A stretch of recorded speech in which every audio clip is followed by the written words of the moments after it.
Hello and welcome to my Yu-Gi-Oh channel. Today we're looking at a brand new character pack, which is the first set of the set for Rush Duels. It's actually quite ironic because previously we've just had structure deck cards, and the one that you can see who's Gakuto is the guy in the purple. I would also like you to maybe check out a few of my other videos just to see what you like, and make sure to like the video. It just helps to promote the channel, and hopefully I'm providing you guys with a little bit of information to do with Yu-Gi-Oh related content. So the first card is Demonic General Kimrula. It's basically his boss monster. It's a level 8 Dark Warrior type effect monster with 2500 attack and 2000 defense. Its requirement is during the turn this card is normal summoned.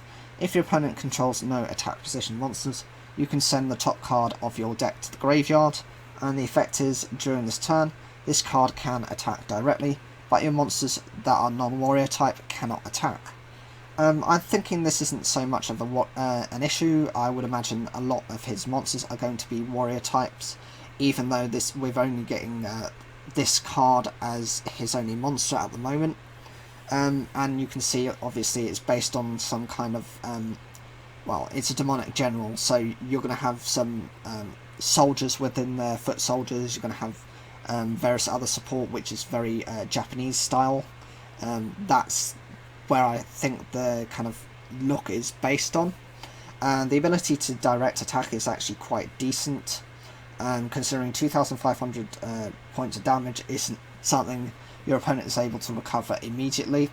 Even within the life point recovery deck that is Mimi's character, that does small amounts of recovery over a sustained amount of time. It's not an instant thing, and also this effect only unfortunately works on the turn it's normal summoned, and it does rely on your opponent not having any attack position monsters, which is the main downside of this card.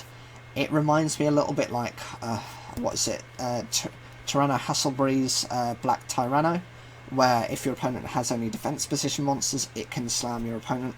The difference being that that's a dinosaur type, and it's also a 2600 attack monster, who can continually use that effect without any requirements.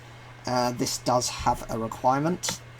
The next card is a normal spell card, and it's one of the legend cards.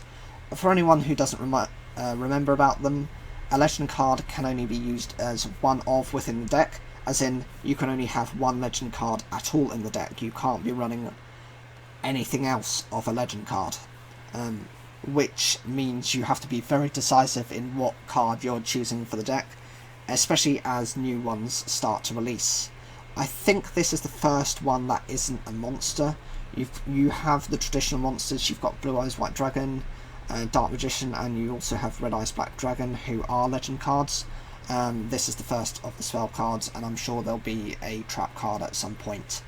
It has no requirement, but the effect is to switch the original attack and defense of all face-up monsters currently on the field until the end phase, until the end of this turn. This is the exact same effect of the original within the normal anime of duel monsters, and it's a card which was barely played even back then. How viable it'll be at the moment, I think it's okay.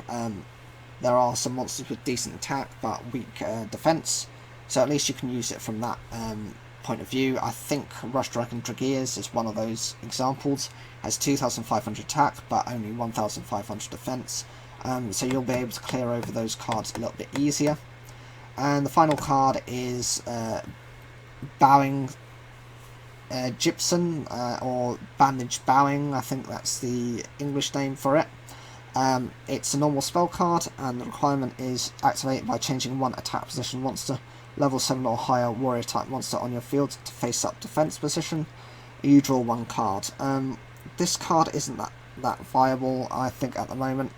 Okay, if it's, say, your next turn and you've already got your monster in attack position, changing it to defense position isn't a problem because you can actually just switch it back to attack position. But essentially you're just trying to deck thin, which is the only reason for running this, and I see this to be easily outclassed within a couple more packs time. What do you think of these cards? Are you excited for this new character? Is there anything you like from the deck? Personally, I love the design of the boss monster, and I think actually the effect is quite useful for the time being. It's about waiting and seeing how viable it will be in the future. Whatever you think, leave your comments down below. Like the video if you enjoyed it, and don't forget to subscribe.